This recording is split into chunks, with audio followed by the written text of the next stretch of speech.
the name of the God who created us, the Christ who teaches us, the Spirit who journeys alongside of us, welcome home, children of God.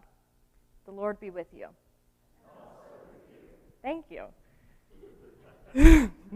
So today is Youth Sunday. Welcome, everyone. We're very excited to have the youth leading the entire service, which is going to be awesome, and I know they have very wise words to share with all of us.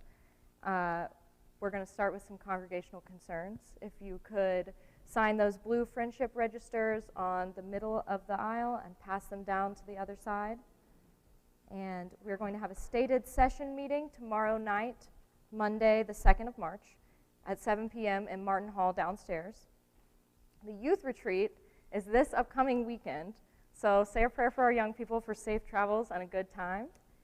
And also prayers for Marie Penzich's daughter-in-law. She had a liver transplant a couple days ago, and she's doing well so far. And then we're also asking for prayers for Helen and Jim Wilson's granddaughter, Megan Reese. Her family recently lost her husband, who was 34 years old. And we also are going to be having Pies for Peace in a couple of weeks on March 22nd after worship. So bring a pie or several to share, and we will plan to stay after church and eat as we raise money for a Baroko village in Kenya. And then also Tennessee Tree Day is coming up, so order your trees now online or pick them up at the church on Friday and Saturday, March 20th through the 21st. Are there any other announcements?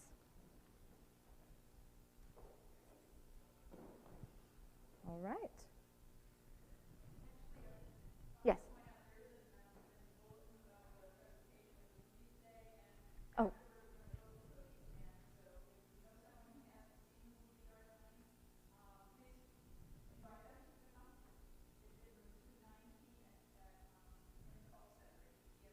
Okay, room 219 in the Culp Center, there will be a showing of Dark Money and then the ranked choice voting exhibit that we did a couple of weeks ago with the cookies. So invite your friends for free cookies at ETSU today.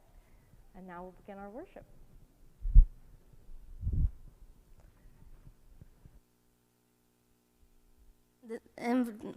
This is an invitation to worship. Please stand if you are able.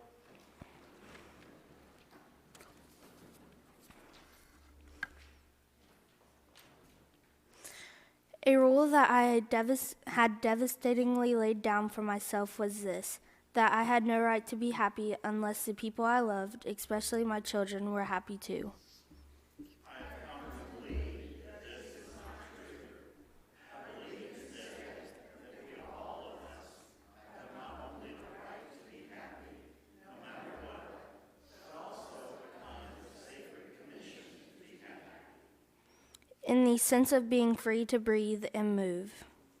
In the sense of being able to bless our own lives, even sad times of our own lives, because through all our times we can learn and grow, and through all our times, if we keep our ears open, God speaks to us, God's saving word. Then by drawing on all those times we have had, we can sometimes even speak and live a saving word to the saving of others. I have come to believe that to be happy inside ourselves is, in the long run, the best we can do, both for ourselves and for the people closest to us. If we do it right, maybe they can be helped to be a little stronger through our strength. Maybe even a little happier through our happiness.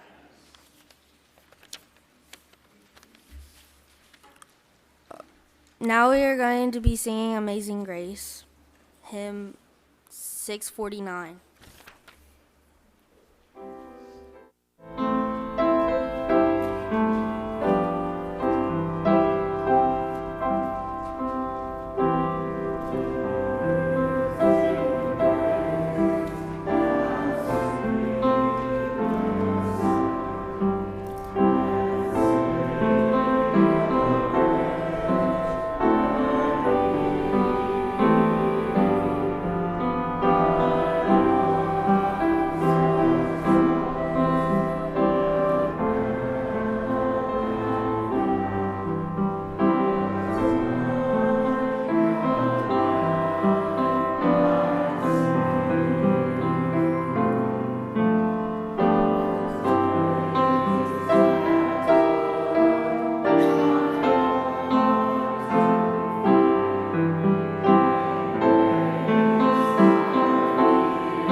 Today, our meditation and passing of the peace will involve getting out of our heads and into our bodies in a different way than we usually do here on Sundays. We are going to be dancing. As the music plays, we invite you to dance around in body or in spirit as we visit with our neighbors and pass the peace.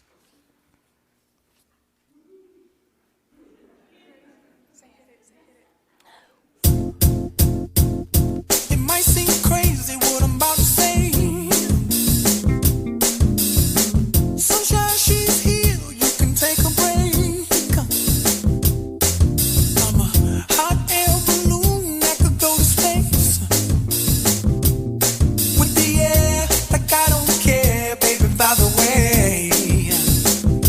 Because I'm happy. Clap along if you feel like a room without a roof. Because I'm happy. Clap along if you feel like happiness is the truth. Because I'm happy. Clap along if you know what happiness is to you. Because I'm happy. Clap along if you feel like that's what you want to do. Here come bad news, talking this and that. Well, give me all you got and don't hold it back.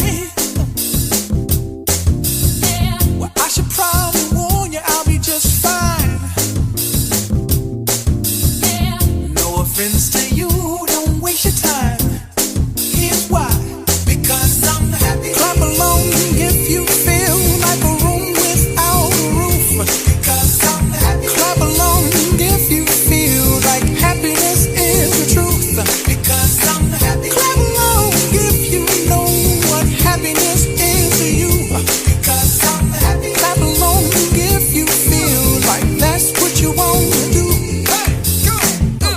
Bring me down, can't none bring me down. Your love is too high. Bring me down, can't none bring me down. I said, bring me down, can't none bring me down.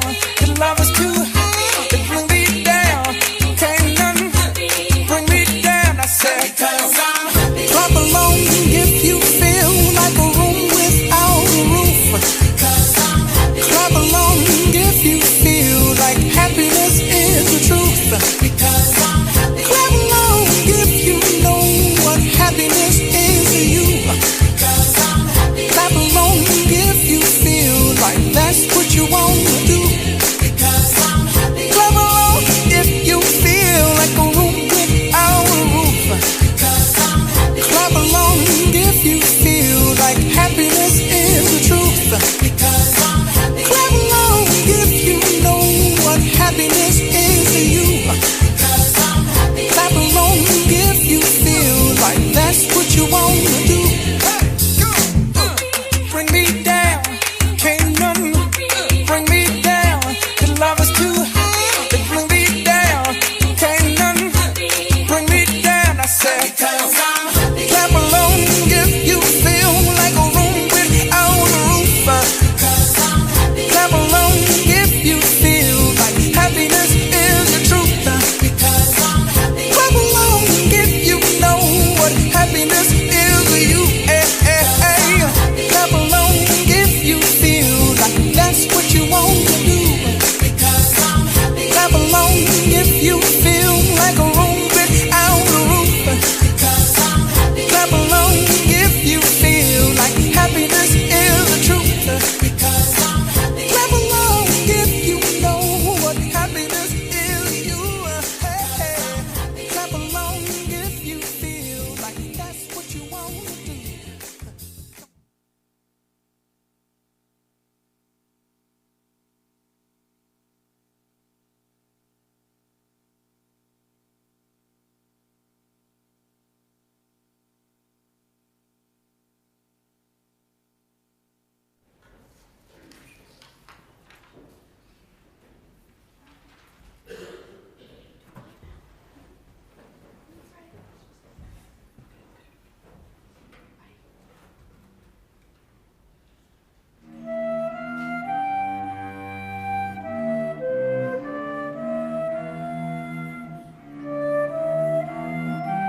The Good Place.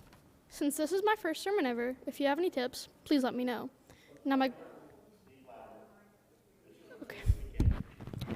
The Good Place. Since this is my first sermon ever, if you have any tips, please let me know. Now my goal for this sermon is to provide a larger view on the afterlife.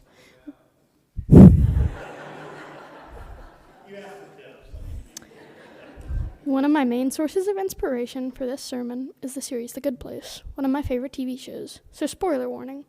Now the traditional heaven and hell, as most conservative Christians will put it, is, at least in my eyes, more flawed than a lot of the different iterations in our modern media. One of the reasons I believe the traditional modern Christian way of thinking is flawed is because it shows that some people end up in hell and do not get to experience eternal happiness after death. The Good Place is a sort of extreme way of talking about heaven and hell. The Good Place does not reflect typical modern Christian ideas of the afterlife, but rather in this version of the afterlife, the large majority of humans are eternally tortured. But the lucky few who do get to go to the Good Place, it is essentially eternal happiness. And something I haven't really touched on yet is that at its core, The Good Place is a show about philosophy.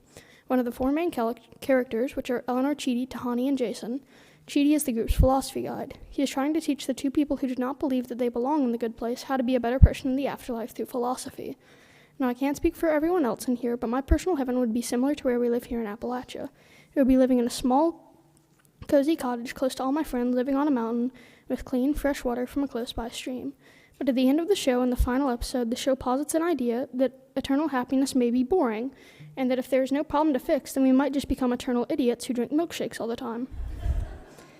Now, as I briefly mentioned before, the Good Place alternative, the Bad Place, is an extreme way of talking about eternal damnation. The show mirrors Christianity in that if you are a bad person in this life, then you go to hell, except it is a point system instead of the 7 deadly sins. But I personally prefer to believe that no one is eternally tortured. I would rather believe that everyone can live in a state of eternal happiness after death. But in Season 4 of The Good Place, a new version of the afterlife is presented, where instead of being judged on Earth, you take a personalized test of your morality after death. But in this case, then what is the point of being a virtuous person in this life? Honestly, I do not know. But if there is an answer, I believe it would be to simply help the people in this life, even if it does not win you points in the afterlife. At the end of the show, in one of the most iconic and heart-wrenching moments in the show, Chidi gives a speech on the concept of life and death, where it says something along the lines of, imagine you're a wave. The wave comes from the ocean, the wave is created, it rides, and then it crashes. This is a potential way for a Buddhist to interpret life. Up until this point in the sermon, it has been mainly actions-based instead of belief-based, which is why I previously stated the wave speech. There are several different afterlives depending on your religion. But maybe the afterlife has no religion like the afterlife in The Good Place. If there is one thing I would enjoy for everyone to leave this sermon with, it is, does eternity make anything, even heaven, into hell if it never ends?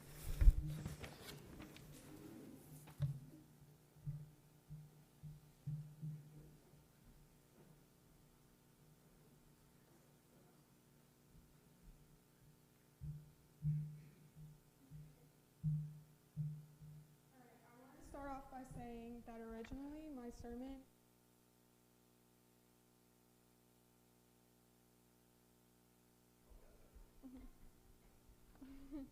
okay.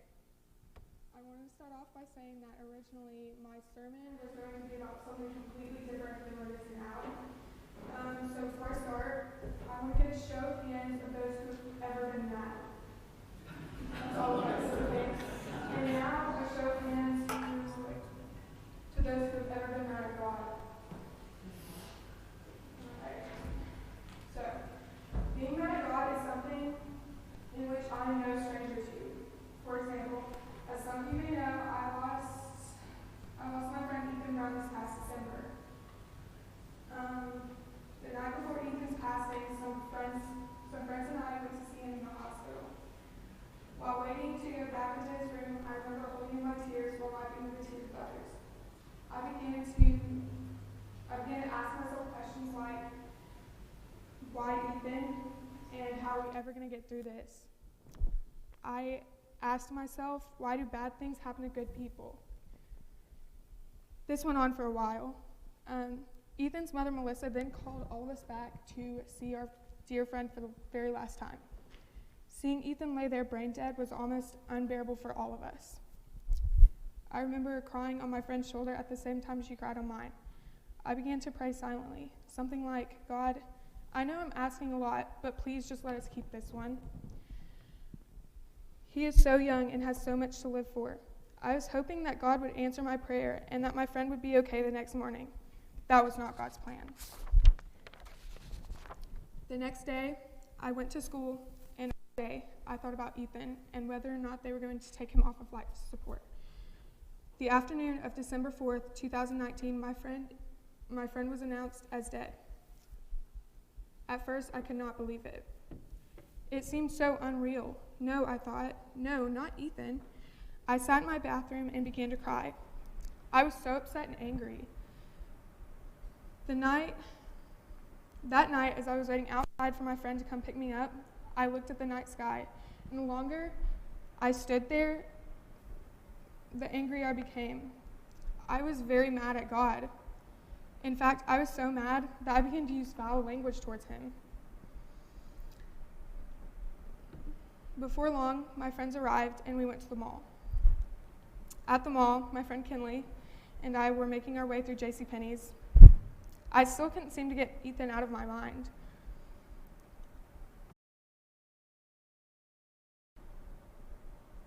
But I didn't care. All I could think about was Ethan. God took my friend and I was mad. I was mad at God, and that's okay. It's okay to be mad at God. I still haven't figured out why bad things happen to good people, but I do know things happen for a reason.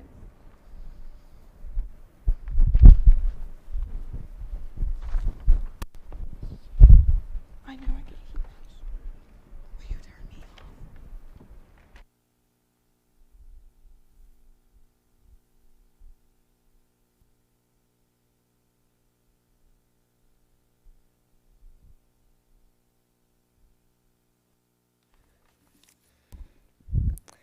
I sometimes wonder, what is the point of doing things in life if eventually you die and everything goes away? Well, I think I know the answer. If you don't do anything in life, what's the point of living? Why be born if you don't do anything? If you don't do anything, what memories will you have to look back to? Well, one time my school did something called reflections. The way reflections works is that you draw, paint, or write about the topic that is given. So I drew a picture of a person wearing a green shirt with a swirl on it. When I got my certificate, it said Reflections, first place. If I had not drawn a picture for Reflections, I would not have gotten first place or a certificate. I would also not have the happy memory of everyone clapping as I walked over to receive my certificate. Another time, Mommy saw a bumper sticker that said, "Life is the school, love is the lesson." I think it meant that life teaches you love. If you don't take a risk or break a sweat every now and then, you won't learn love. I have one more thing to support my topic. It's a poem by William B. Stafford. It goes like this. It could happen anytime, tornado, earthquake, Armageddon. It could happen, or sunshine, love, salvation. It could, you know. That's why we wake and look out. No guarantees in this life, but some bonuses, like morning, like right now, like noon, like evening. William B. Stafford. I would like you to think about that. We could have instant death, or if you had sat on a couch your whole life, would you regret it? We could have instant happiness. If you had sat on your couch your whole life, you would probably keep sitting there and not know that happiness was right outside. Those are reasons why it's important to actually live.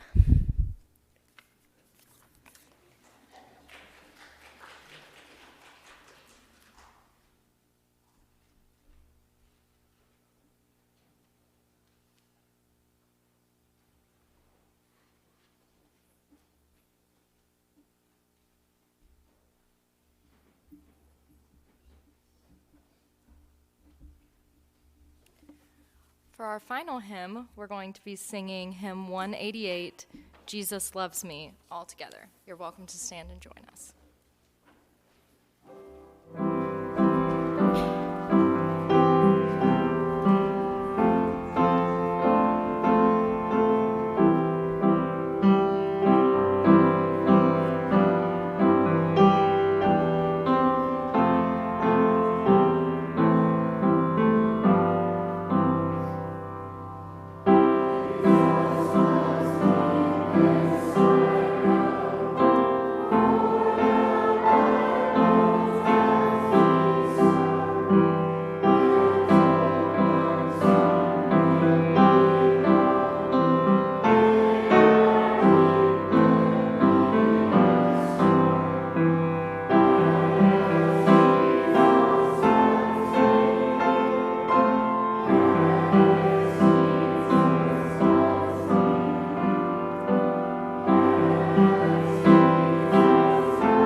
Every week, our church sends $1 for everyone in attendance to a different group doing good work. Today, our everyone counts. Offering will be going to food for the multitude. Just by being here today, you are making a real difference in the community. Let us return to God the offerings of our life and the gifts of the earth.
hearts fell out in food and fellowship. Come and dine with us, we pray. May we strive in all we do to be more like you, our bread of life today.